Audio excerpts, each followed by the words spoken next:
How do you think Hainan as a province can boost China's consumption market? Very much indeed. Actually, first of all, it's a tourist province. So where a lot of our citizens from other provinces come to this city or this province. First of all, they have enjoyed the duty-free shopping. So this is a very good experience. They can bring these duty-free products back to their own cities and hometowns. So this is a sort of, we can leverage this free trade, duty-free port that to stimulate the consumptions.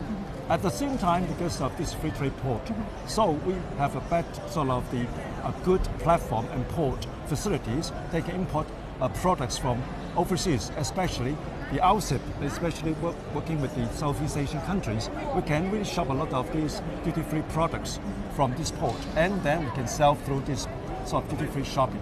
So I think that's something that's very great in terms of industry, in terms of consumer experience.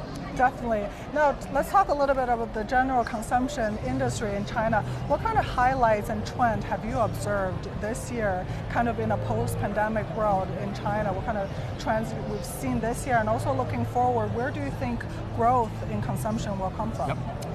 5 key trends. The first one is the consumer products needs to be responsible. What I call responsible brand. That means they need to be have a good impact to the society. They need to also good impact to the country. Okay, so the first one, right? The second part is about the customer experience first.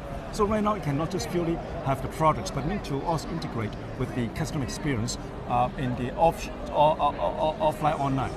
And the third one is the integration between offline, online, proper integration. And the last but not least, in terms of consumers, is about the integration between digital and the offline. So what it means is because right now you cannot just purely digital, but you also incorporate the customer sort of the online experience, have a proper integration.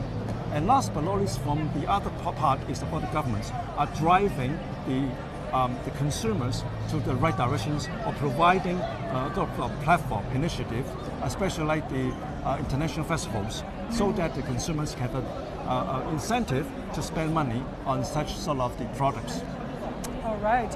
And now, from the size of this expo and from the popularity, we can see that China is determined to show its continued openness to the outside world. So from enterprise's point of view, what's your view of the high-level openness in China? What kind of opportunities does that bring to the outside world?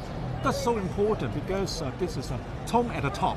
It's so important because, well, of course, we always see this big market to the world, but at the same time, we do not know about the governments of countries, what their views, what is their sort of the expectation. Since we have this platform, that means what? This is the government decided to open the market aggressively, progressively. And so this is first of all, tone at the top. Secondly is the action that we see. So many international brands are here. As compared to last year, there's more than we see a 30-40% increase in terms of brands, products in this expo. So this is also a showcase. You know, a lot of my friends and clients has been here. Okay, and I have to see that this is a showcase. Secondly, it's also important is about the connect, because with this platform, we can connect a lot of these consumer, the retailers, and the governments, because these are so important in the ecosystem. Today, you cannot stand alone, and this is something which we see because of government drivers or the facilitations, the retailers, the consumer are connected properly.